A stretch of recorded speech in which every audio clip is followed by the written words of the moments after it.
También es aquella producción que permite obtener al lector.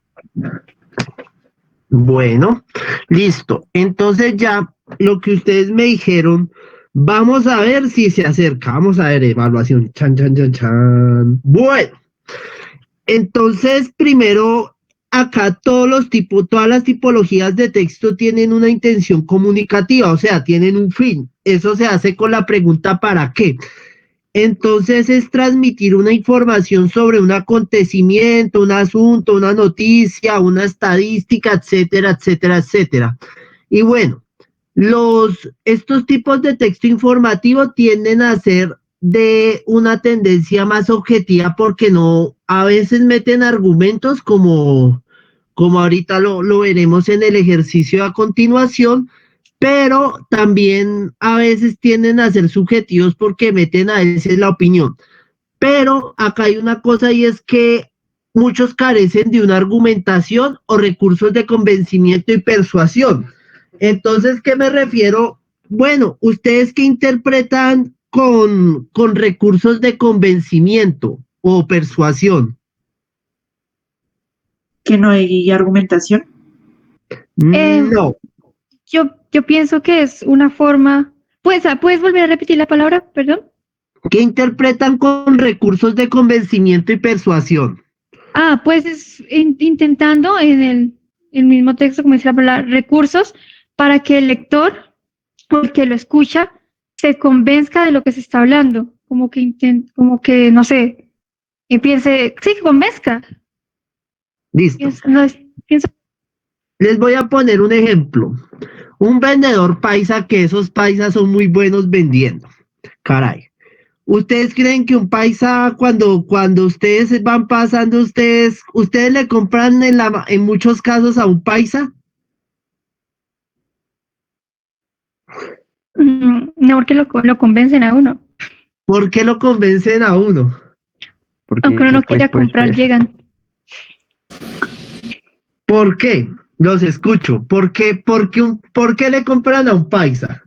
Profe, ¿usted ya ha visto la caricatura esa que aparece en Facebook? De pues? No. Es buenísimo. Es un programa. Ajá. Ahí nos dan un ejemplo. Porque dan demasiadas opciones. Dale, Sara. Bueno. No, sigue. Pues, según lo que yo pienso y es lo que le digo a mi hermano, es que en todo barrio hay un lichigo y todo lichigo es de un paisa. Entonces, ¿quién no compra en el lichigo? ¿Y por qué ese lichigo es bueno? Yo pienso que es porque te da demasiadas opciones y muchas pueden sonar como muy buenas, aunque tú no quieras, pero igual hacen los supermercados, digamos, pues 2 por 1. Y dice, uy, no necesito estos zapatos, pero están 2 por 1. Pero bueno, supongamos que Sara, tú vas al lichigo y llega el paseada, María, hombre, pues compra acá, es que mire, a ti se te ve muy bien, hombre, es que mira, tú tienes, tus zapatos se te ven muy bien con tu tono, con tu ropa, ¿eso qué está haciendo? Intensidad, no sé qué. Está persuadiendo, porque sabe lo que uno quiere. Y listo, vamos a otro ejemplo que son los políticos. Voy a poner un personaje que tengo amor y odio. Entonces es gringo, entonces cuando él decía, and we'll make America strong again, and we'll make America safe again, and we'll make America great again, thank you, good night. Y se ponía a bailar. ¿Eso qué hace? ¿Eso qué recurso también es? ¿Emocional? Sí, pero ¿qué está haciendo con ese público que está en el meeting? Capta su atención, la atención del público. ¿Sí? Y lo está persuadiendo porque está metiéndoles una emoción para persuadirlos y que voten por ese personaje. Entonces esos textos informativos por lo general no tienen mucha argumentación y tienen esos recursos, como lo es el vendedor paisa para que vayan y compren al lichigo, como es el político que quiere que voten a su partido. Entonces vamos a hacer para el ejercicio de hoy un pequeño las partes son 3.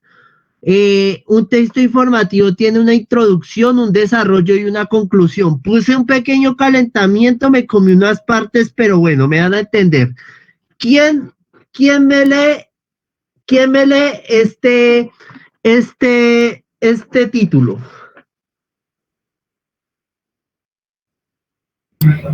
Los 113 barrios de 4 localidades con corte de agua desde este lunes. Punto. ¿Cuál es la idea principal? Comenzarán en la de este noche.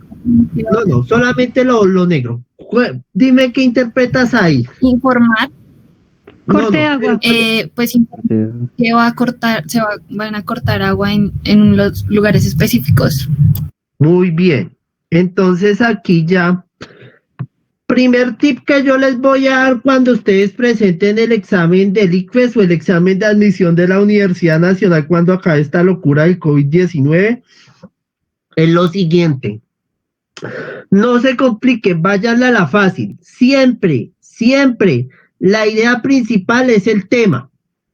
Y el tema siempre está en el título. Entonces, la idea principal de este texto, ustedes la van a hallar siempre en este artículo, que en el título de todos los artículos, que bueno, un texto informativo son las noticias. Entonces, ahora cada vez que ustedes vayan a leer una noticia, yo no sé, del Tiempo, del Espectador, de Semana, de lo que sea, siempre piensen en el título. Y yo les voy a decir una cosa, si ustedes comienzan de identificar el título y relacionándolo con el resto del párrafo, ustedes verán mucho la mediocridad de nuestros periodistas. Vicky Dávila. Bueno, ya saben a quién me refiero, un personaje que trabaja en Revista Semana y que tuitea y que dice: presidente Uribe, te hago ¿qué más quieres que te pregunte? Bueno, en fin, este no es el tema del día de hoy.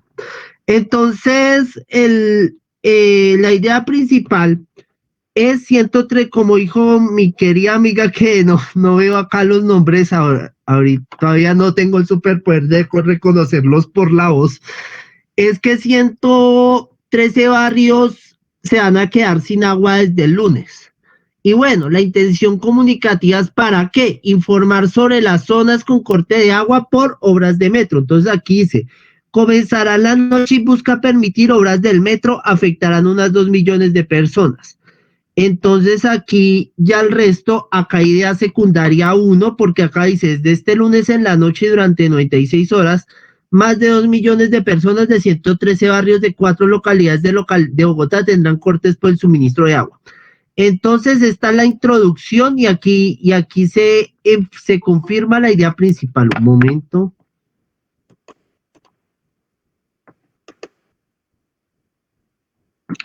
Sigo. Entonces, bueno, chin. Entonces después acá sigue idea secundaria, otra idea, aquí ya en esta parte se detalla más. Se verán afectados 113 barrios de Kennedy, Bosa, Ciudad Bolívar y Puente Aranda. Y bueno, aquí estás diciendo los barrios afectados. Bueno, me comí un poco la conclusión, pero aquí ya van a llegar las 5 preguntas clave para identificar un texto informativo. ¿Quién o quiénes? Entonces, ¿quién me lee la primera pregunta?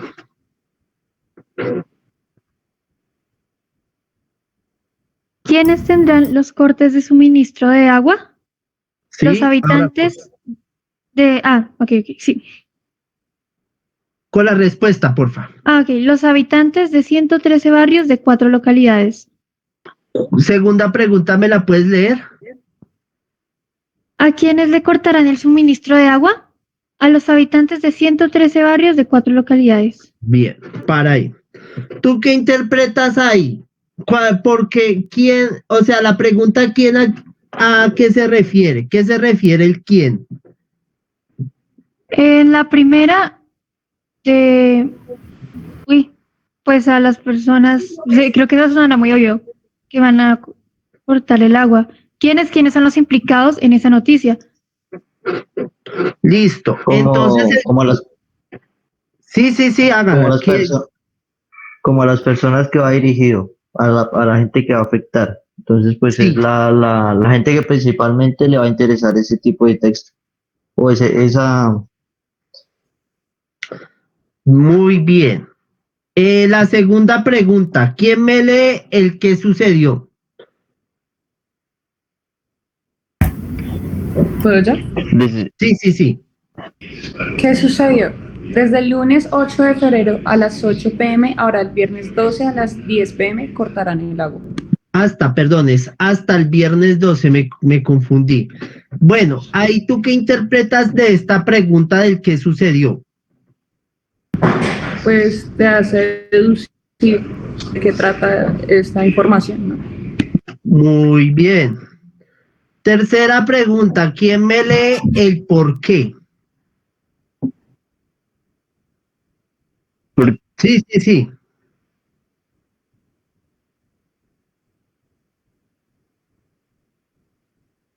Bueno, ¿qué pregunta el por qué? ¿A qué se refiere el por qué? ¿En qué hace énfasis?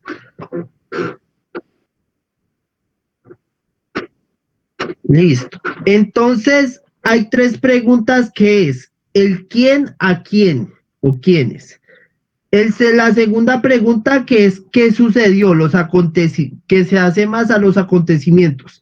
Tercero, el por qué que se hace a las razones. Cuarta pregunta, ¿quién me lee el dónde? ¿Dónde se ¿Puedo cortará yo? el agua? Ay, dale. No, Listo. dale tú. No. Bueno, Entonces voy yo. ¿Dónde se cortará el agua? En 113 barrios de Kenia, Bosa, Ciudad Bolívar y Puente Aranda. ¿a qué hace referencia al dónde? ¿En dónde suceden los hechos? ¿En dónde suceden los hechos? Muy bien. ¿Qué lugares exactamente van a cortar el agua? Ahí especifican dónde exactamente. Muy bien, perfecto. Y la última pregunta, el cómo. ¿Quién me lee eso? ¿Quién me lee el ¿Cómo se cómo? efectuará? ¿Cómo se ¿Sí? efectuará el corte de agua? Se alternará el servicio de agua abastecimiento un día y corte el otro. Y en algunos sectores saldrá el agua con baja presión. Entonces, ¿a qué se refiere el cómo? El proceso, ¿cómo se llevará a cabo el corte de agua? Listo. Entonces vamos a recapitular ya con este calentamiento que es quién o quién a quiénes. ¿Quién es los protagonistas de esta historia? ¿A quiénes las personas afectadas? ¿Qué sucedió? Son los acontecimientos. El por qué es las causas. ¿Dónde? Los lugares y el cómo es el procedimiento. Hasta aquí todo está claro. Ya calentaron un poquito. Señor, claro. Sí, claro. Sí, señor. Bueno, entonces ya pasamos del aperitivo al plato fuerte, ejercicio. Entonces yo les pedí a ustedes que vieran una de las películas y una de las autoras que más quiero bastante, que es Hannah Arendt. Entonces lo hizo una directora alemana que se llama Margaret von Trotta y ha hecho historias sobre mujeres. Una vez lo hizo sobre una santa de la Edad Media llamada Hildegard von Bingen y sobre una comunista que fue ejecutada en Alemania después de la Primera Guerra Mundial, que quiso hacer una revolución de octubre en Alemania que se llamaba Rosa Luxemburgo, pero la revolución fue fallada y murió. Es una gran película porque ha ganado 7 premios internacionales y es muy profunda, pero también muy interesante porque introduce a las personas que no han leído sobre esta autora a que se interesen más en aquella. Entonces, el nombre original es Hannah Arendt y Denken veränderte die Welt. Entonces, el traducido literalmente significa Hannah Arendt, su pensamiento cambió el mundo. Pero el nombre en español de la película es Hannah Arendt y la banalidad del mal. Es una producción de Alemania, pero en cooperación con Luxemburgo y Francia. El idioma es alemán, o sea, alemán, hebreo, inglés, y el género es drama y biografía. Ya para poder ya iniciar con los detalles del texto y ya debatir más sobre las escenas, Me gustaría, bueno, pregunta, volviendo a hacer el ejercicio del texto informativo, es ¿quién es la protagonista? En pocas palabras, ¿quién es la protagonista? La protagonista, ¿puedo? Sí. La protagonista es una profesora, filósofa, que ha escrito muchos libros, que pues estuvo en un campo de concentración y con su esposo estuvo sin ciudadanía o algo así, 18 años, pero pudo escapar porque le dieron la visa. Bueno, ¿y cómo se Es llama? una teórica política, filósofa alemana y que se nacionalizó estadounidense. ¿Cómo se llama? Hannah Arendt. Arendt. Hannah Arendt. Bueno, ¿qué sucedió en la película? Visitaron a Ana Harry para un noticiero. La creían pues con su dialecto, con su gran imaginación que tenía, pues consideraron que era pues específica para ese tema. Así que pues ella decidió aceptar el contrato y viajó hasta Jerusalén, Israel. Sí. Y entonces allá comenzó a ver todo lo que pasó con este señor, bueno, con el señor, se me fue el nombre en el momento. Adolf Eichmann. Adolf, sí, que pues él era un genocida por haber matado a muchas personas y ella defendió el parlamento de Adolf y todo el mundo se fue hacia ella. Y pues las razones por las que la defendió fue porque él no era autónomo con sus decisiones, sino que le implantaron prácticamente como esa ideología desde chiquito, si se puede decir así. Entonces el man comenzó a hacer caso prácticamente. Era sumiso a las leyes que le implantaban. Tercera pregunta. ¿Por qué Hannah Arendt se involucró en el juicio de Adolf Eichmann? Primero porque pues ella fue judía, entonces se le presentó la oportunidad para ir, teniendo en cuenta que la citan como un periódico, una entrevista para que ella vaya a haga presencia en el juicio de Eichmann, creo que se pronuncia Eichmann, bueno, de este personaje. Profe, también hay una parte donde ella dice que también quería conocer a un nazi por primera vez. Creo que algo así dijo. Pero si tuvo un nazi de amor de su vida, Martin Heidegger fue un nazi convencido, fue rector de la Universidad de Friburgo y fue su amor. Pero ahorita hablamos de eso. Prosigamos. ¿Por qué Hannah Arendt se involucró en el juicio de Eichmann? Ustedes me están dando respuestas que todavía no han llegado a la fibra del asunto. Porque tal vez le pareció un caso injusto. Ajá. ¿Por qué le pareció a Hannah Arendt? Porque ella quería... ¿Qué puedo hablar? ¿Puedo hablar? ¿Puedo hablar? Dale.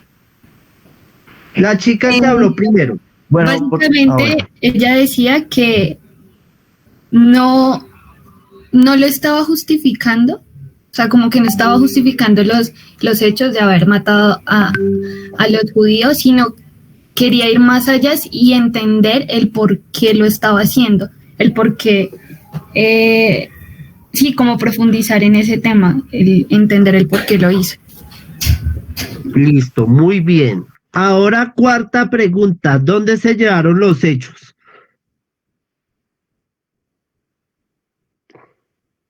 Pues en la corte de... En Israel y Alemania. Ajá.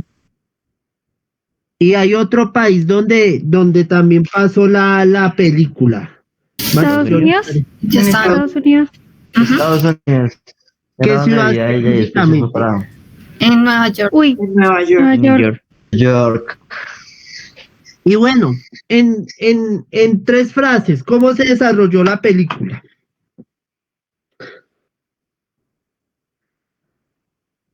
O Pues sea, primero fue como la descripción de la vida de ella, luego fue como el proceso del juicio y lo que ella escribió, y luego fue todas las consecuencias que eso le trajo a su vida. muy bien. Entonces ya con esto acabamos la introducción y metámonos en materia. Por favor, las personas que van a intervenir, eh, alcen la manito para evitar la interrupción. Entonces yo hago una pequeña introducción de 3 minutos. Hannah Arendt nació en 1906 y murió en 1975.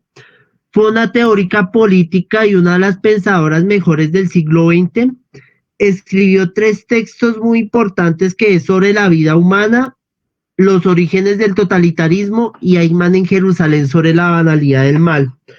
El principal problema de Hannah Arendt fue más que todo hacer un análisis sobre la condición del mal, un asunto que se ocupó toda la vida y hasta el día de su muerte no lo dejó. Estuvo muy pendiente sobre el tema, estuvo en un campo de concentración en Francia, fue a Estados Unidos, como muchos dijeron. El pensamiento de ella varía bastante porque la propuesta de ella es crear organizaciones políticas que vayan más allá de partidos. Hannah Arendt es una pensadora muy sui generis porque aquí ya la cuestión de que lo que es derecha e izquierda, para Hannah Arendt no existe, sino, no es una tibia, es muy radical y muy clara en lo que dice, sino no considera como esos dos espectros y es una visionaria porque va más allá de del pensamiento político que se le propone y propone organizaciones que trasciendan ya los partidos políticos o ideologías. Es muy crítica sobre los gobiernos totalitarios, especialmente los de la Alemania nazi y la Unión Soviética. Y bueno, el juicio de Adolf Eichmann cambió bastante porque el tema de la Shoah o el holocausto judío dejó muchos cabos sueltos porque no solamente era mandar al campo de concentración a matar judíos, llevarlos a la cámara de gas y como hacían muchos judíos, terminarlos haciendo jabón. No, no es así tampoco la cosa es que hubo un sistema burocrático y hubo un juicio que intentó sacar varias cosas que fue el juicio de Nuremberg, que fue en 1946. Pero el juicio de Adolf Eichmann es muy curioso porque no se juzgó ni el antisemitismo ni el crimen nazi, sino se juzgó una persona. Entonces lo que hizo Hannah Arendt no fue pensar de la historia desde el ganador, sino pensar desde el verdugo. ¿Por qué lo hizo? ¿Cómo lo hizo? ¿Para qué lo hizo? Entonces de aquí ya sale el pensamiento, la banalidad del mal. Es un texto muy interesante que me gustaría que lo leyeran aparte de la película, es muy bueno. Entonces ya dejando esta pequeña introducción, involucrémonos más que todo ya en la película. Entonces comencemos con un punto que es el siguiente, con la película. ¿Cómo era? Comencemos primer punto, ¿cómo era Hannah Arendt antes del juicio de Adolf Eichmann? No, antes de iniciar se me olvida. Hannah Arendt tenía una cosa muy peculiar en la película, yo lo digo porque, bueno, yo estudié lengua alemana y realmente hubo algo muy curioso, es que Hannah Arendt hablaba un inglés muy alemanizado, entonces no decía, hay una interjección en el inglés de Estados Unidos que es but and bad, pero Hannah Arendt no decía but, sino decía aber, que es pero, entonces muchas veces mezclaba el inglés y el alemán, entonces era como un signo de su recuerdo a Alemania, siempre amó su lengua alemana porque le permitía escuchar la poesía, entonces siempre amó la poesía, entonces ahora sí comencemos. Bueno, hábleme de Hannah Arendt en los primeros minutos, cómo era la vida de ella, cómo es. Por favor, pongan la manito. Sara, no. ¿Quién? Joan, por favor. pues en la película notaba que era, pues que sufrió pues sus épocas de prácticamente deportada, de que necesitaba la visa, pues que está en campos de batalla. Ya luego de eso se notaba como un semblante apacible, tranquila, antes de llegar al caso, ¿no? Y pues vivía una vida relajada, muy menguante. Y, y nada, pues vivía bien con el esposo no se había enfermado, y todo iba muy bien. Y hasta que pues decidió meterse en este caso ya un poco humanista, así se puede decir. Listo. Sara. Aparte de lo que dijo mi compañero, también no reconocía mucho que criticaran sus textos y de la película que nunca habían criticado sus textos y pues ahí empieza creo que la problemática. Entonces, aparte de lo que me dijo compañero, algo tranquilo, algo bien, pues que no sentía como ese sentimiento de rechazo frente a lo que ella escribía y demás. María Fernanda. Bueno, pues una cosa importante que podría ser como un antecedente de todo es que fue pues pupila de Martin Heidegger y prácticamente ella menciona que él fue el que le enseñó a pensar. Entonces, pues de ahí partiría de pronto todo ese pensamiento crítico que se ve que tiene a lo largo de la película. Y algo pues curioso es que todo el tiempo fumaba, de pronto también, pues no sé, puede ser ahí un dato de ella. Bueno, tú, María Fernanda, me hiciste recordar un chiste que yo tenía con un amigo politólogo, él fue tutor acá de aspirantes y un día él me dice, Jonathan, yo le voy a decir a usted una cosa, hermano, tía, Jonathan, le voy a decir una cosa. Si usted encuentra una entrevista a Hannah Arendt, le doy 200,000 pesos, pero la entrevista no tiene que fumar, pero no me haga la trampa, que la entrevista donde corte el pedazo donde se fuma el cigarrillo, lo sigue, no me haga trampa. Sí, Hannah Arendt era una chimenea andante. Pero bueno, aquí ya me estaban hablando sobre las críticas de los textos.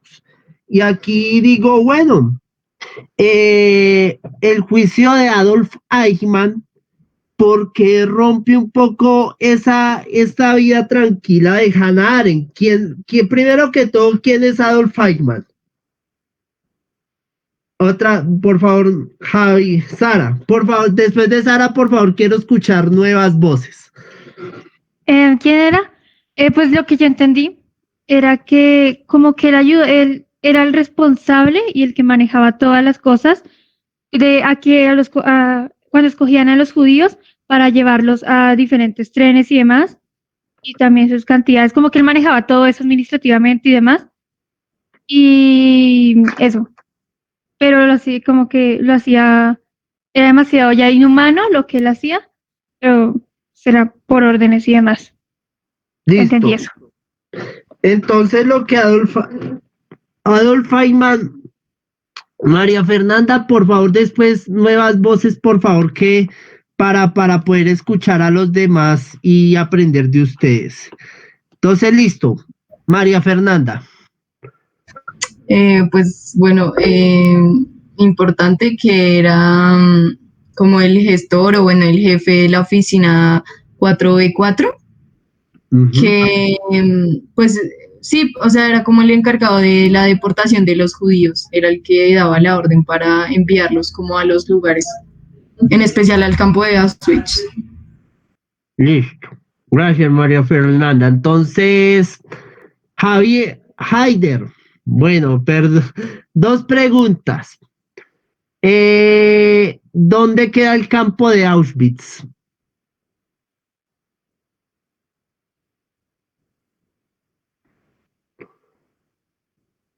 Bueno, vamos a ver. Este ya se me durmió. Sí, ve las trampas. Moraleja de la clase de hoy, por favor. No, yo sé que tomar clase en la cama es muy rica y todo, pero créanme que es muy traicionera. Les cuento una anécdota. Un amigo estaba en el estudia jurisprudencia del Rosario, entonces estaba tomando clase y había un man que el Michi le prendió la cámara, entonces vio el man ahí dormido, y el profesor le lo llamó varias veces, y cuando se despertó, cuando se acabó la clase, el man seguía dormido, y después de la reunión del mes, seguía el man dormido. Entonces, por favor, el tomar clases en la cama es traicionera. Javier, ilústrenos.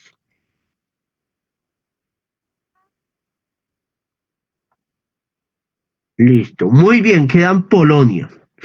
Entonces, bueno, ya, ¿en qué van? Estaba entrando la ropa, perdón.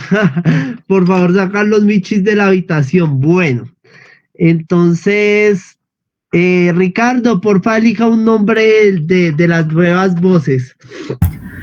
Perfecto. Guillermo Flores. Guillermo, bueno. Primera pregunta para esto. ¿Usted vio la película? Sí.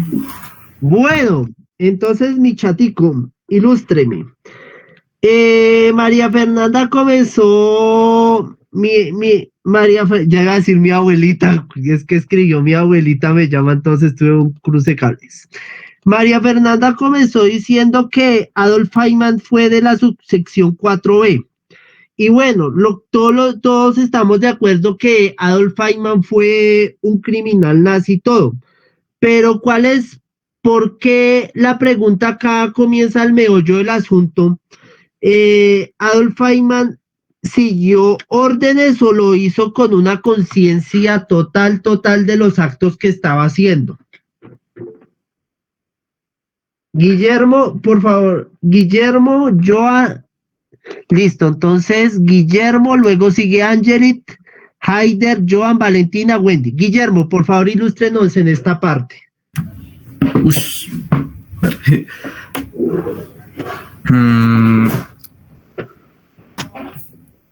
O sea, sería si tenía conciencia de lo que estaba haciendo o lo hacía solo por recibir órdenes. Sí, o sea, lo hacía como una persona sumisa. Yo pues diría que no. ¿Por qué?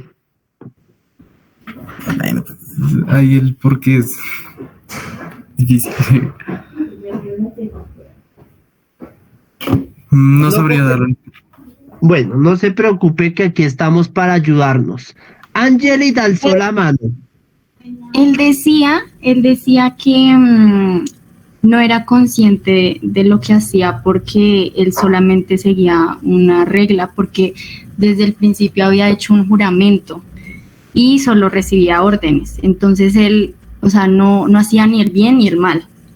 No lo hacía conscientemente. O eso fue lo que entendí. Listo. Entonces aquí tú dijiste un juramento que lo vamos a profundizar. Haider y después Joan. Haider. Bueno, eso era lo que defendía por lo menos ya, es que me está diciendo, bueno, la vieja de la protagonista. Entonces, al ser una estudiosa por lo menos política del totalitarismo, entonces ella se daba cuenta que cuando ellos entraban a ser parte de ese ejército, tenían que cumplir como una ley. Entonces, si ellos incumplían esa ley, pues ya iban a ser muy profundamente castigados, al ser pues ese sistema político.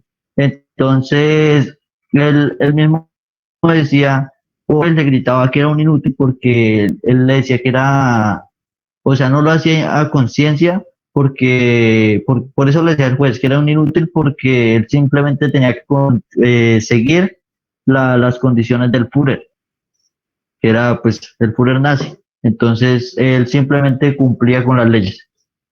Muy bien. Joan, usted, ilústrenos. Ok, pienso yo que todos somos autónomos de nuestros actos, que tenemos libre albedrío y decidimos qué hacer o qué no hacer. Pienso que esta persona, tal vez por el amor a esa patria de nazismo o ese grupo, decidió tal vez involucrarse y perdió todos sus derechos hacia sí mismo, pero aún así era consciente y coherente de lo que hacía. Uno nunca deja de perder esa conciencia, esa humanidad de sus actos. Pero pues, o sea, las leyes, o sea, tenía una contraparte de que si si salía de ese grupo, ya al estar incluido, prácticamente que padecía la muerte.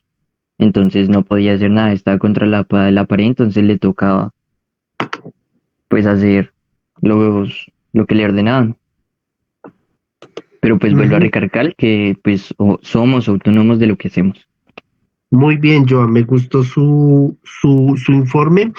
Acá hay una cosa para corregirle y es que Adolf Eichmann nunca sintió lealtad al partido nazi, sino simplemente Adolf Eichmann era literalmente un fracasado, porque la biografía en este texto de Eichmann en Jerusalén de Hannah Arendt, en el capítulo 2 decía que Adolf Eichmann solamente, primero, él falsificó la hoja de vida diciendo que era un ingeniero. Entonces él se jactaba de ser ingeniero y trabajó en una en una compañía de petróleos de Austria hasta 1935. Entonces él quería ser masón, pero en la logia masónica lo rechazaron porque quiso invitarles una copa a los amigos, a los colegas sin tener confianza. Entonces, como esa logia masónica era toda así, toda estiradita, bueno, y con un humor de intelectuales así como que esto, bueno, tú has visto, tú has escuchado las cuarta sinfonía de Beethoven. Ay, sí, qué bonito. Entonces todos así pongan la música clásica, bueno, un ambiente todo bohemio. Entonces sucede que el de frustrado, entonces un amigo le dice, oiga, ¿se quiere meter al Partido Nacional Socialista Alemán? Y él dice, sí, ¿por qué no? Y así literalmente pasó, o sea, literalmente así pasó, llegó y dice, me rechazaron. ¿Y por qué no se mete al partido nazi? Ah, bueno, listo. Entonces él sin pelos ni tapujos se metió, pero ni siquiera leyó el programa. En pocas palabras, como dice Javier, es un don nadie. Y acá dice Catalina, dígale eso a los policías. Sí, así funcionan los policías y lo vamos a profundizar más eso. Valentina, cuéntanos. Pues según lo que él decía en el juicio y lo que escribió Hannah, pues él sí tenía conciencia de lo que estaba haciendo, pero no, o sea, no, como que él separaba las órdenes que le daban y lo que él pensaba que era correcto o no, porque en una parte le preguntaban que si a él le hubieran ordenado a matar a su padre, él lo haría y él decía que sí, porque si eran órdenes, él hizo un juramento y él haría todo lo que le ordenaran. Entonces, por eso decía Hannah que él sí tenía conciencia, pero era un don nadie y no era capaz de, pues, decir, no lo hago porque no estoy de acuerdo, sino simplemente hacía lo que le dijera. Bueno, muy bien. Entonces sigue Wendy. Ilústranos, Wendy. No, era lo mismo, básicamente lo mismo que decía Valentina, el ejemplo de lo del padre y también una parte que mencionaba que si en el momento de que Hitler bajara, es decir, ya no estuviera, pues él inmediatamente, la razón de él era cortar, como que no seguir en las mismas dinámicas, por llamarlo de alguna manera. Muy bien. Entonces, por favor, sigue Sara y después Catalina.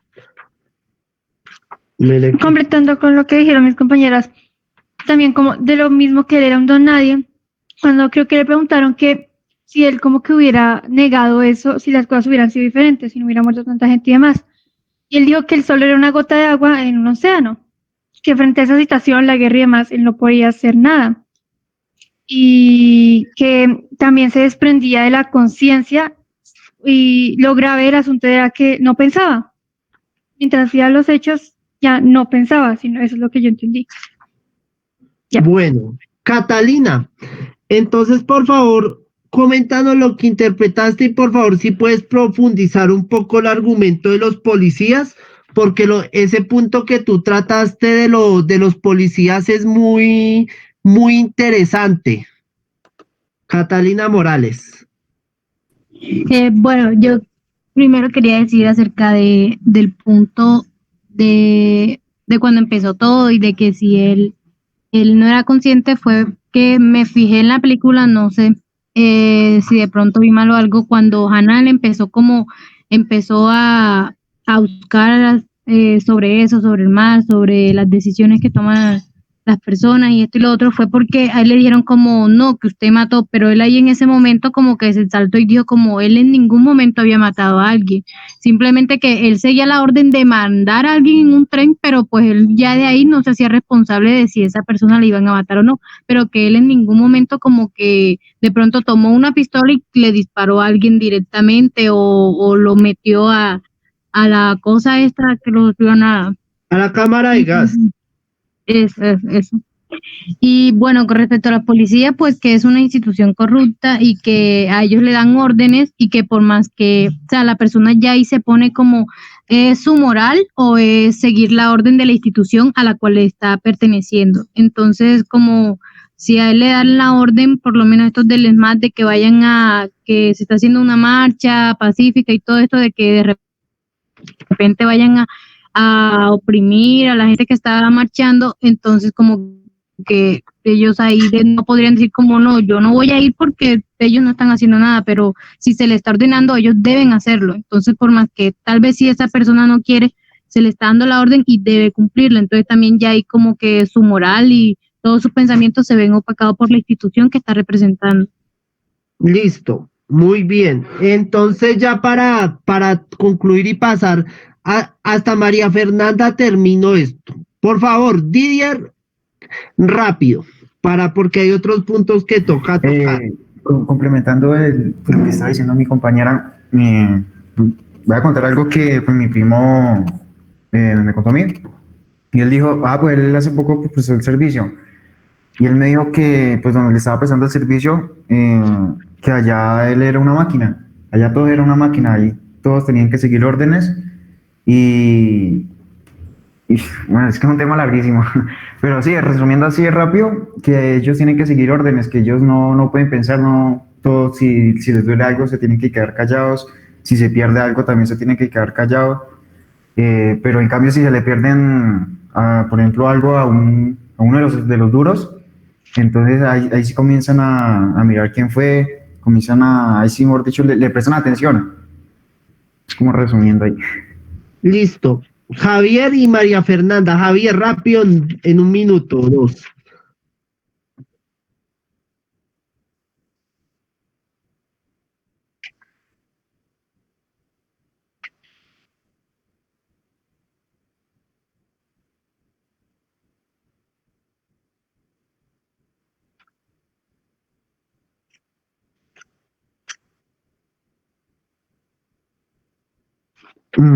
Listo, María Fernanda, rápido y seguimos en el segundo punto de punto clave. María Fernanda. Bueno, pues hay como que un punto clave es que como que en cierto punto pierden la capacidad de discernir entre lo que está bien y lo que está mal. Simplemente como que no interesa si una acción está bien hecha o mal hecha o si va a tener repercusiones, el único fin es hacerlo. O sea, no importa lo que esto vaya a traer consigo, porque pues precisamente a él no le importaba si estaba bien o si estaba mal, solo él tenía que mandar el tren y listo. Y pues ya ahí como para mencionar lo del experimento de Milgram, que creo que es como lo que tiene que ver con, pues precisamente eso, con las figuras de autoridad y como la obediencia de las personas a pesar de lo que pueda llegar a suceder consecuentemente. Bueno, entonces ya pasando un poco, ahora sí hablemos de otro punto polémico que estuvo en la obra, que fue en la película, que fue el juicio que se le hizo a Adolf Eichmann. Hay algo muy curioso y una escena donde Hannah Arendt está visitando a su amigo Kurt, que era un judío sionista. Un sionista es una persona que cree de la existencia de un Estado judío. Entonces Hannah está así y dice, bueno, los niños son muy lindos y todo. Entonces dice Kurt, bueno, sucede que tenemos a Adolf Eichmann en una jaula. Y Hannah dice, ¿una jaula de acero? ¿Para qué? Entonces la esposa, la viejita, le dice, sí, es que nosotros le hicimos esa jaula, le hicieron esa jaula para protegernos para protegernos de él. Entonces, esa escena, ese juicio en la versión original en alemán decía una jaula de acero. Entonces, pero creo que era vidrio, sí, la jaula era de vidrio, pero el material de los peldaños eran de acero. Entonces, ¿cómo interpretan ya esa parte? Ya comencemos con el juicio de Adolf Eichmann en sí, como qué punto, acaso otro punto clave en Hannah Arendt, qué curioso hay ahí. Lo trataban como un perro. Que era, Bueno, por favor, las como, personas que levantaron la mano, quítenlas, y las personas que van a participar nuevamente, bueno, Joan y después Wendy. Joan. Ilústrenos, Ok. por favor, Joan. Pues como era un don nadie, una persona que no tenía autoridad de sí misma y que siempre era mandado, prácticamente lo tomaron como una bestia entre los hombres. Entonces pensaron, bueno, hicieron esa similitud de que, aunque fue muy vasto, de meterlo en la jaula. De verdad, fue como un... ¿Señor?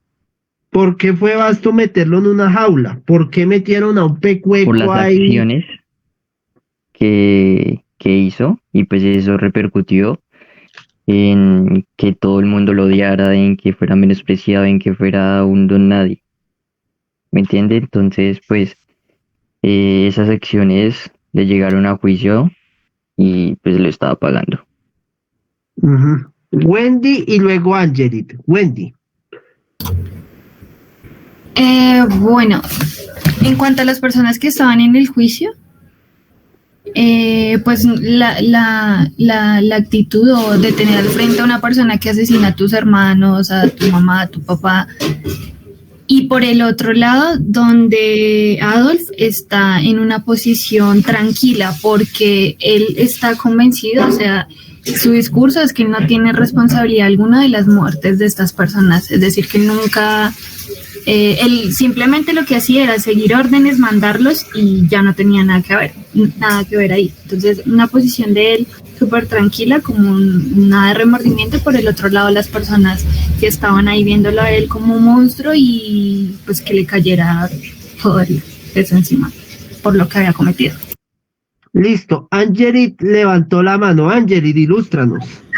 Pienso que bueno, las demás personas que estaban ahí en el juicio, bueno, o los que lo conocían, tenían miedo porque, pues por todo lo que él había hecho, y como dijo mi compañera anterior, que él solo se mostraba tranquilo porque pues solo siguió órdenes, como también él lo dijo ahí en el juicio, y también pues quiero como resaltar los testigos que presentaban, que fueron como un señor que contó que de toda la familia solo él quedó, o sea, y eso. Bueno. Entonces creo que es como... ¿Es como qué? Es como que, Angelit, se te fue la señal, no te escuchamos. Como un leproso, correcto. Entonces, bueno, aquí hay una expresión que Hannah Arendt utilizó, que fue el juicio espectáculo. Entonces, voy a preguntar a 3 personas que interpretan de ese juicio, de un juicio, ¿qué interpretan ustedes de un juicio espectáculo? Ana María Munevar, Daniela, después sigue Valentina y Evoli. Primero Ana María Munevar, luego Daniela Muñoz y Evoli, y después Valentina. Comencemos, Ana María. ¿Tú qué interpretas de un juicio espectáculo? Que fue una palabra que dijo Hannah Arendt. Un juicio espectáculo. Tal vez ellos lo estaban haciendo más por un montaje a la sociedad, ¿no? Y bueno, No, ¿qué interpretas de ese montaje a la sociedad? ¿Por qué estaban haciendo un montaje a la sociedad? ¿Para qué carajo lo estaban haciendo, Ana María? ¿Tú qué crees? Pues tal vez lo estaban disfrazando de que hacían justicia, pero tal vez tenían algo más debajo de cuerda. Muy bien, muy bien, muy bien. Listo. Tenemos acá, bingo, tenemos un punto. Daniela Muñoz, porfa, interprétame qué es un juicio espectáculo.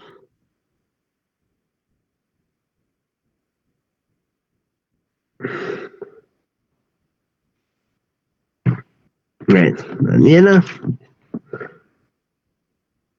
Évoli. Bueno, pues principalmente yo creo que cuando ella dice esa palabra se refiere más a el hecho de que él esté pues encerrado en donde está, en la jaula, y no está, la audiencia no está tan guiada precisamente a lo que van todos, que es a juzgar los actos que haya hecho o no el personaje, sino están haciendo ver todo como desde otro punto que no está a favor de lo que realmente va enfocado un juicio, que es acusar y reparar a las víctimas. Entonces están de algún modo, lo que dice ella, creando un espectáculo, más que todo para llamar la atención pública, supongo yo, para que la gente comente acerca de eso y de su punto de vista, pero no realmente a lo que va enfocado un juicio, que es obviamente juzgar, pero pues también respetando los derechos humanos del que se está juzgando. Valentina. Pues es prácticamente lo que dijeron mis compañeras, de que el juicio se hizo más que todo para entretener a las personas, ya que como ella se daba cuenta, ella salía y todos estaban escuchando el juicio por radio, súper pendientes de todo, y era más como para entretenerse que para la verdadera razón de hacer un juicio. Yo siento que de pronto lo estaban haciendo más como por venganza, por humillarlo, y pues por eso también era lo de la jaula, y algunas de las preguntas que le hacían lo humillaban. Entonces, pues yo creo que es por eso que lo dice. Guillermo. Pues concuerdo con lo que están diciendo mis compañeras, y pues aparte quería agregar que pues concuerdo mucho con que aparte de todo eso, también creo que es un juicio un poco para intentar encubrir algunas cosas, como tapar a través de ese espectáculo.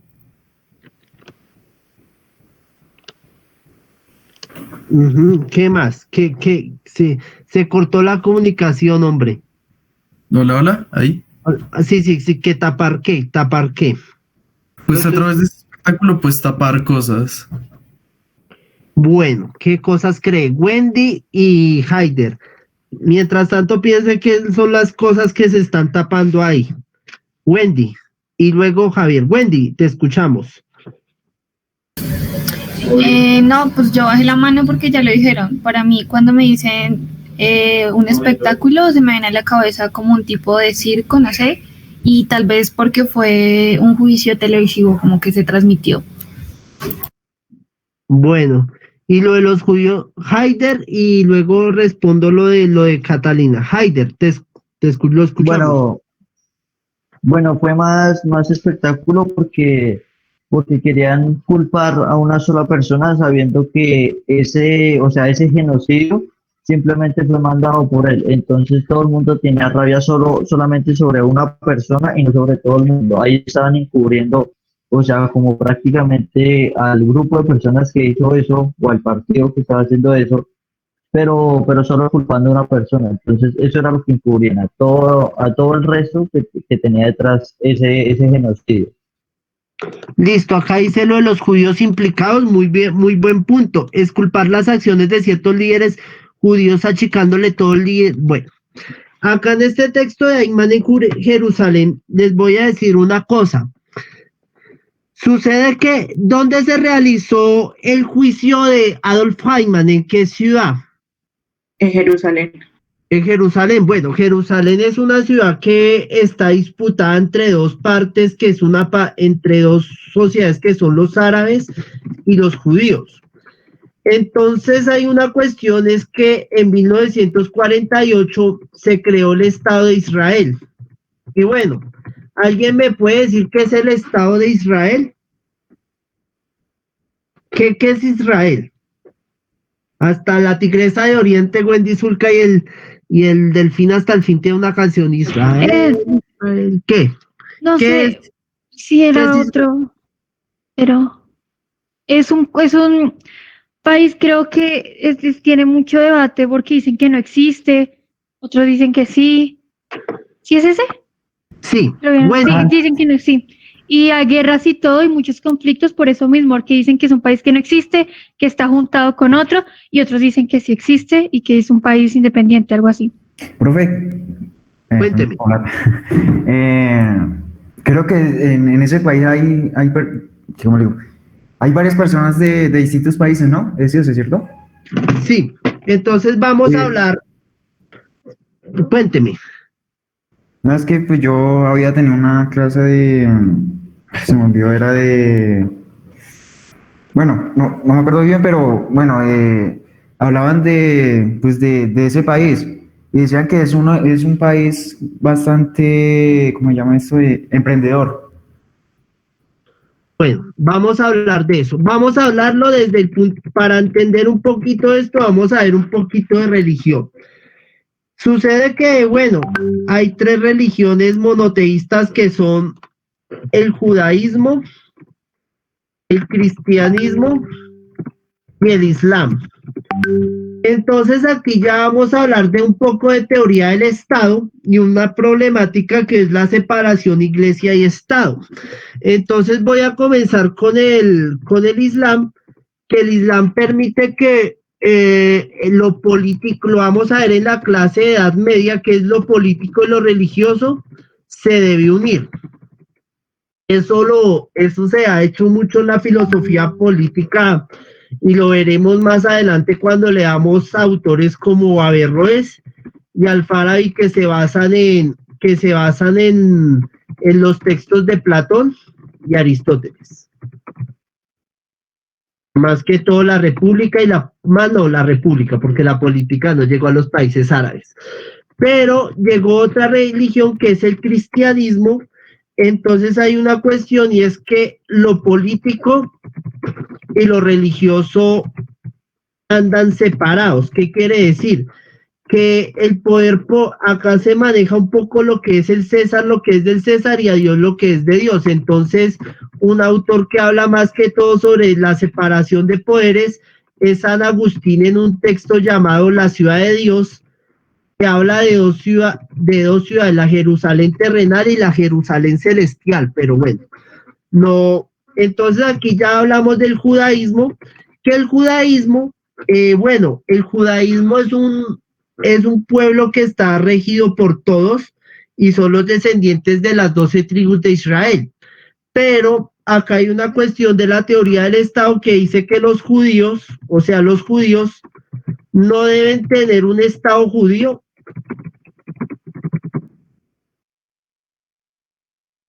sino hasta la llegada de su Mesías.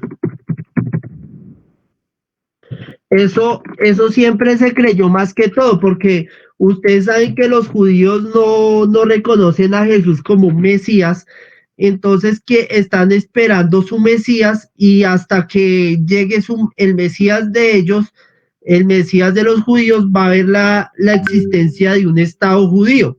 Pero hubo un movimiento que se llamó el sionismo, que fue más que todo creado por los banqueros de Gran Bretaña y germánicos, y de Alemania, que son la banca Rothschild.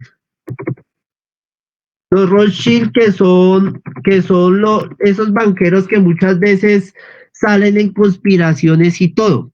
Entonces lo que se quiere hacer era crear un proyecto colonialista en Palestina para poder crear un Estado judío. Entonces estos sionistas sucede que colaboraron con los nazis, especialmente con Adolf Eichmann. Y esos judíos eran más que todos de Adolf Eichmann. En este texto, en el capítulo 4, en el capítulo 4 del libro de Eichmann, habla sobre la cooperación que tuvo con los judíos. Eichmann nunca se consideró más que todo interesado en asesinar a los judíos, sino al principio estuvo a favor de la expulsión. Entonces él quería crear un Estado judío junto a los otros sionistas de un en la isla de Madagascar, donde sale donde todos ustedes conocen, es donde se filmó la famosa película de Madagascar con sus pingüinos. Entonces, aquí, este juicio, claro, ¿cuál? ¿Madagascar o Hannah Arendt, Javier? Que no mueve el pote. Bueno, Madagascar, obis. Bueno, ¿en qué iban? Es que me perdí porque me puse a pensar en la película de Madagascar. ¿Qué me contextualiza? Es que a veces tiendo a perder. En la expulsión. Ah, la expulsión. ¿A dónde se iban a expulsar los judíos? ¿Los campos? No, antes de los campos de concentración.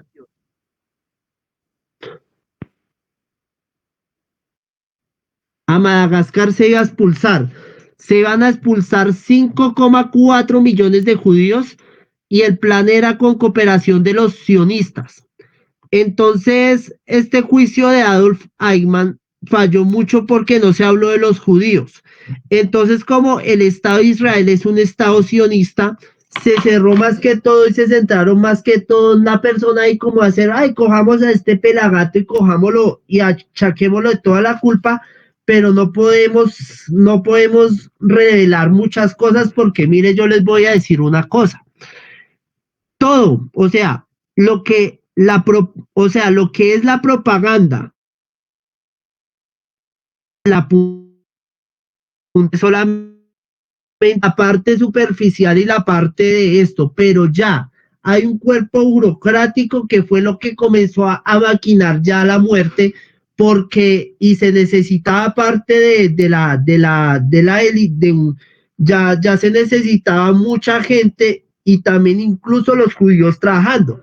Entonces ya acá me entro, ¿cuál fue el rol del Judenrat o sea, el Consejo de Judíos y esos judíos colaboracionistas en lo de Adolf Eichmann? O sea, ellos estaban siguiendo órdenes o qué estaban haciendo. Aquí ya me meto en un punto muy crítico. Entonces, ¿quién me puede hablar sobre esos judíos que colaboraron con los nazis?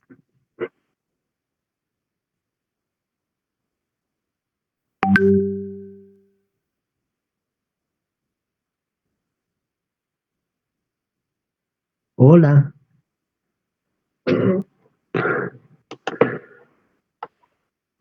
¿Cómo? María Fernanda. Bueno, pues como lo estábamos discutiendo ayer, pues hubo algunos judíos que literalmente se vendieron, digamos, por su propio bienestar, en especial los líderes, pues sin importar las consecuencias que esto fuese a traer sobre su pueblo. En especial la Judenrat, que era como un consejo, pues sí, como el consejo judío, prácticamente como que, pues sí, que tenían una conexión directa con los nazis. Uh-huh. Bueno, Catalina, por favor, cuéntanos. Bueno, me recoge en parte lo que dice mi compañera, existía como la resistencia o la cooperación. Entonces, si tú eres parte de la resistencia, pues terminaban muerto o ahí sufriendo, pero si cooperabas, pues ibas a estar vivo, pero pues entonces ya ibas a ser parte de los opresores y también. Entonces, era eso. Bueno, entonces, listo. A ver, ¿quién más va a opinar? Por favor, nuevas voces. En serio, me gustaría escucharlos a ustedes, nuevas voces. Todavía acá no ha hablado ni Valentina Gutiérrez, ni Estefanía, ni Oscar, ni Mariana, ni Margarita, ni Laura, ni Juliet, ni Gabriela, ni Estefanía, ni las Danielas, ni Ana Sofía, o sea, alguna voz nueva, por favor, para que podamos compartir un poquito más. Realmente no se preocupen por los aportes, la idea es aprender mutuamente.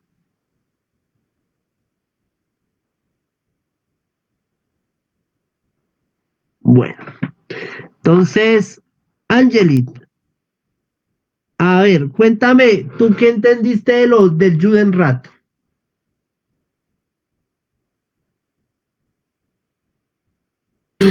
La verdad, no entendí muy bien esa parte.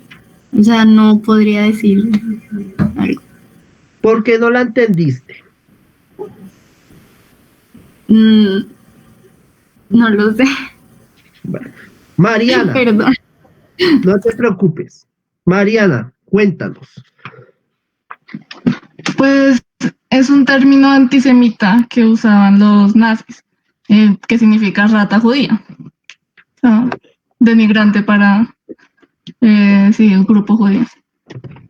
No, te estás equivocando porque rat en alemán significa consejo y el rata en alemán es rate. Ah, no, sí tiene tiene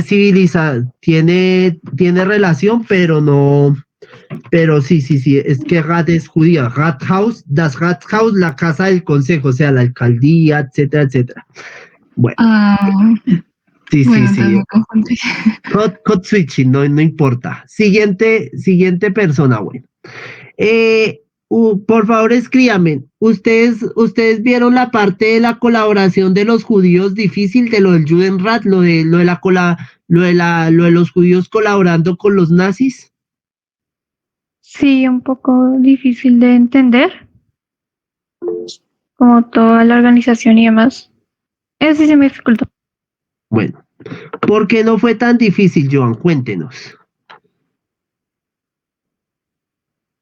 No, que sí fue, es como complicado. Bueno, vamos a hablar un poquito y comencemos. Bueno, yo sé que no me gusta, yo sé que yo les he dicho que hay que evitar las dicotomías, pero hay excepciones, que hay cuestiones que sí son dicotómicas, el resto no, pero por lo general siempre hay un dominante y un dominado, ¿cierto? Esa es la primera premisa. Hay un dominante y hay un dominado. ¿Hasta aquí todo está claro con esta primera premisa? Sí, ya, claro. Listo. Entonces ya cuando tenemos un dominante y un dominado, va a haber, siempre se va a reconocer a ese dominante como el líder. Pero para legitimar ese sistema, va a coger de todos esos dominados una pequeña élite, o sea, unos pocos para que puedan ser, hagamos de cuenta, como sus testaferros o sus terratenientes o sus representantes o sus intermediarios frente a los dominados. ¿Hasta ahí entendieron? Sí. Entonces, denme un ejemplo en la historia de esos en el colonialismo se les llamó colaboradores o vicegobernador o vicerregentes o élites criollas.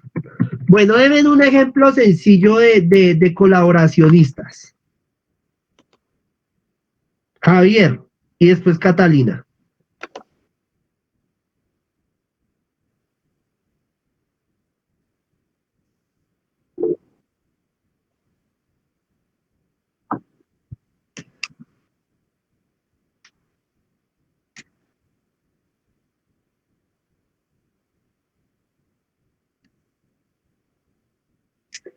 Catalina. Pues yo ahí comparándolo con los judíos que colaboraban, sería como amo o esclavo, ¿no? Porque siempre como que elegían de pronto algunos negros para que estuvieran pendientes que hacían nosotros y también algunos negros que eran como los líderes de los mismos negros. Entonces, Catalina, ¿tú de dónde eres? ¿Cuál es tu raíz? De qué región vienes? yo soy de Lorica, Córdoba. Ah, Lorica, estuve hace unos días, pasé el bus por ahí. Entonces, voy a ponerle la historia de Cartagena porque, bueno, ¿ustedes han oído hablar de la India Catalina? Solo el nombre ya. y que tiene unos premios, los premios India Catalina. Sucede que había una cuestión que eran los indígenas zenúes y los españoles nunca pudieron con los indígenas zenúes. Entonces sucede que para poderlos dominar, hubo una india que se llamó la India Catalina y se casó con un español y les enseñó todo el idioma a los españoles y gracias a la India Catalina pudieron conquistar a los zenúes. Entonces, por lo general en Cartagena hay algo chistoso, es que tienen estatua de la India Catalina, pero siempre anda grafiteada. Entonces, ese es un ejemplo de colaboracionistas. Acá, no, los señores feudales no eran colaboracionistas, sino eran los que controlaban. Y los patricios y los plebeyos, los patricios eran los que controlaban y los plebeyos eran los que obedecían, pero dentro de esos plebeyos habían como una pequeña élite que colaboraba. Entonces, por ejemplo, siempre como dijo Catalina, que fue la persona que más se acercó, era que por lo general siempre habían negros que iban a colaborar más con los intereses, no de su propia raza, sino de las otras personas. Entonces yo les pongo un ejemplo. Obama. ¿Ustedes creen que Obama representó a los afroamericanos en Estados Unidos?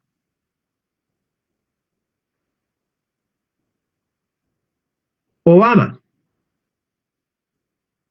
¿Saben? No saben, no responden. Aparentemente sí, pero realmente no.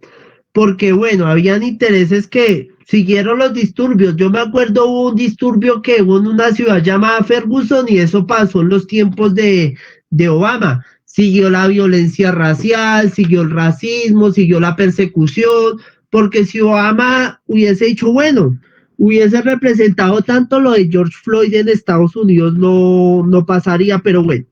Esto tiene que ver un poco con la banalidad del mal porque ese don nadie montó un sistema de colaboración muy fuerte porque comprendió sin darse cuenta que para tener un sistema de dominación necesitaba una pequeña parte de ese grupo oprimido o subyugado que se vendiera para vivir un poquito mejor. Entonces, por eso salen personas como los whitexicans, esas personas de México que se creen gringas, o esa élite colombiana que a veces se cree europea, etcétera, etcétera. María Fernanda. Pues de pronto por eso también es que se dice que el amo en sí no es amo sin sus esclavos. Y entonces, de alguna forma, las personas colaboracionistas son las que pues sí, crean en principio esa relación de amo y esclavo. Muy bien, Valentina Gutiérrez, te escuchamos. Valentina, vale. Valentina, te escuchamos, tú alzaste la mano.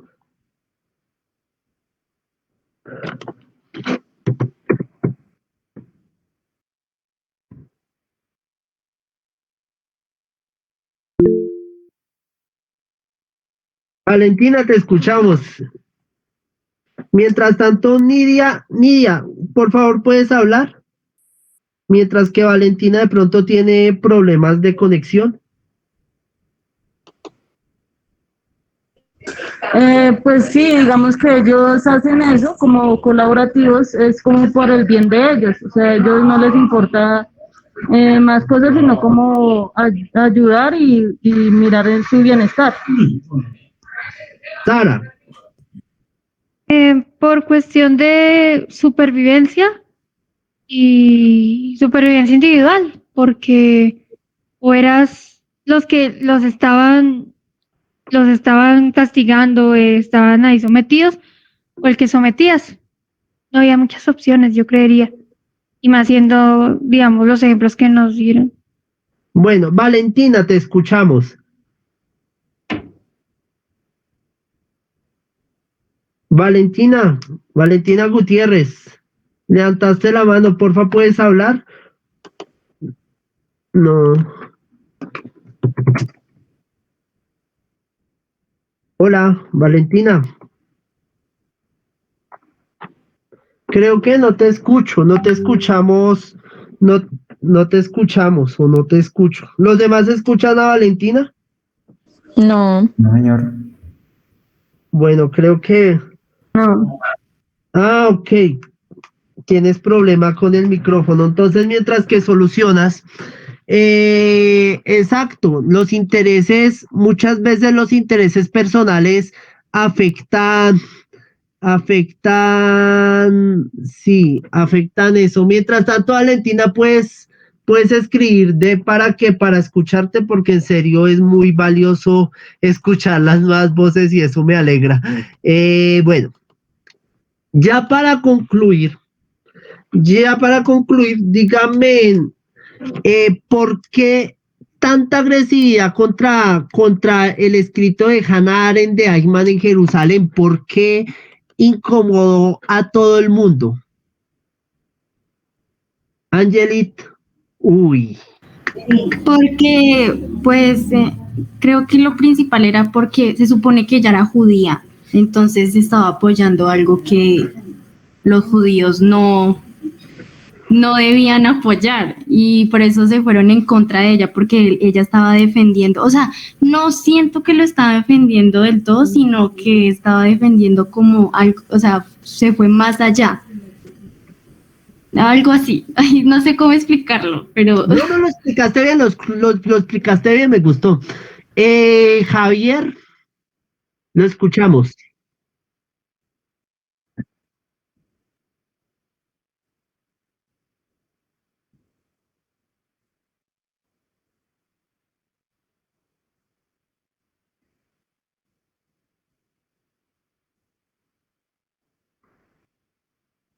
Listo, Wendy, Haider y Sara. Y Valentina, por favor, escribe porque me gustaría escuchar, escribe por esto porque me gustaría escuchar tu opinión, porque de pronto puedes dar algo muy bueno. A ver, ¿quién era el siguiente, Ala? Haider. Ah, no, Wendy, te escuchamos. Creo que iba Angelit, ¿no? O ella acabó de hablar. Es que no Sí, estaba. ya habló Angelit. Wendy. Pues a ella le decían básicamente que era una judía antijudíos que odiaba a su pueblo, y lo que decía el compañero es que esperaban era un texto en donde se expresara su odio rotundo, y también aparte como de los comentarios y demás, también perdió su relación que tenía con su compañero, con el esposo, y también pues fue perseguida y tuvo que huir en muchas ocasiones. Bueno,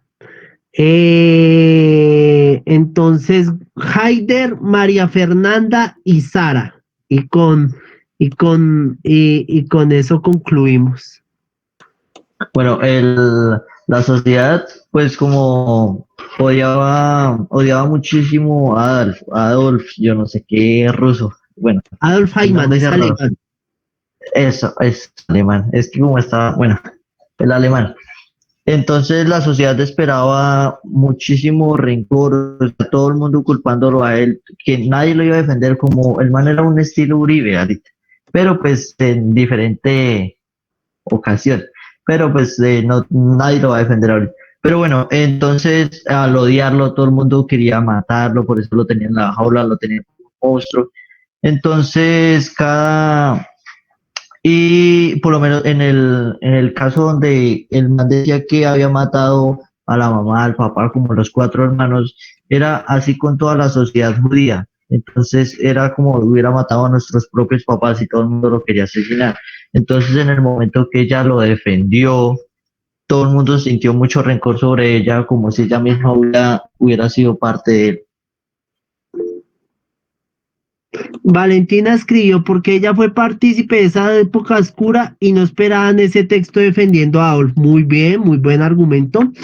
Entonces, una corrección, Haider, no creo que era Uribe, sino era más como las FARC, porque el Uribe era como ese que daba odio, los uribistas eran los que siguen la banalidad del mal porque renunciaron a su conciencia Entonces ese enemigo a odiar era más como, hagan de cuenta, yo no sé, que Duque hiciera un juicio contra Timochenko y que, mejor dicho, metieran a Timochenko en una jaula y que todos los medios publicando como el NTN 24, que yo recuerdo que un periodista, bueno, a un hijo de un militar, bueno, 3 minutos más, perdón por saltarme 3 minutos, bueno, hijo de tal, usted es de Nariño, ¿usted qué cree con las FARC? No, es que, y comienzan a hacer argumentos lastimeros y todo eso, etcétera, etcétera. Exacto, como la JEP, se espera que la JEP castigue con odio. Entonces, bueno, ya corrigiendo eso, por favor, María Fernanda y Sara, por favor, rápido. Bueno, pues de pronto la razón principal por la que nadie la apoyó o estuvo de acuerdo fue porque ni siquiera se tomaron la molestia de leerla. Muchos decían que llegaban a la primera página y ya como que les repugnaba y no podían seguir. Y pues de esa forma es como que ver que lo que a uno le disgusta simplemente lo deja de lado y no intenta entenderlo o no intenta como ir más allá, y por eso todos estos señores se fueron en contra de ella, porque ni siquiera eran capaces de leer y de alguna forma razonar o entender o pensar que lo que ella estaba diciendo de alguna forma pues tenía lógica, más allá de que fuese, pues estuviese defendiendo al señor Eichmann. Y pues lo otro que fue, por lo que fue más duramente castigada, fue por decir que los judíos prácticamente habían tenido la culpa, o bueno, cierta culpa de que pues hubiesen muerto tantas personas, que si ellos hubiesen actuado diferente, probablemente las cosas hubiesen sucedido de otra manera, y tenía razón, pero de alguna forma ninguno quería darle la razón a esto porque podría sonar cruel y irrespetuoso con el pueblo judío. ¿Con el pueblo judío o una narración del pueblo judío? Exacto, sí, con lo que se interpretaba del pueblo judío. Eso lo vamos a discutir más adelante en sociales. Sara. Pues lo que se hizo acá fue que ya se empezó a hacer una división en que todos los judíos son buenos y acá y las víctimas y los otros son los enemigos. Entonces lo que ella hizo es, no, yo no estoy en una sola posición, como dijo anterior mi compañera, que todos esperaban que frente a que ella estuvo en los campos y demás, tuviera como esa opinión de odio de la que todos tenían. Y dijo, no me voy a poner en una sola posición, voy a también decir lo que hicieron mal, lo que se supone que fueron las víctimas, ¿sí? Entonces ahí hablaba de los judíos corruptos y demás, y no se encerraba en los judíos son víctimas y estos son los enemigos, sino que también intentaba dar el lado un poco, no de razón, sino al mismo que lo estaban juzgando, diciendo, él también no es un demonio ni nada. Acá no hay víctimas ni villanos. Él intentó tomar esa posición y pues por eso empezaron todos a dar lo que esperaban de ella, un discurso malo, de que ellos son malos, todos son malos. Y pues cuando sacó los trapos sucios de los judíos, dijeron, hey, ¿qué pasó acá? Yo pensaría que fue eso.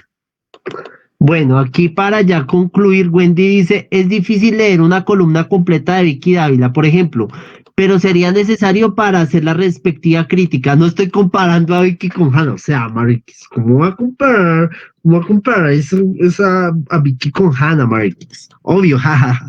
Bueno, entonces para concluir les dejo una cita de un filósofo persa que es Al-Ghazali, que dice, para llegar a la grandeza hay que escuchar a todos. Y bueno, esto fue toda la sesión de análisis textual.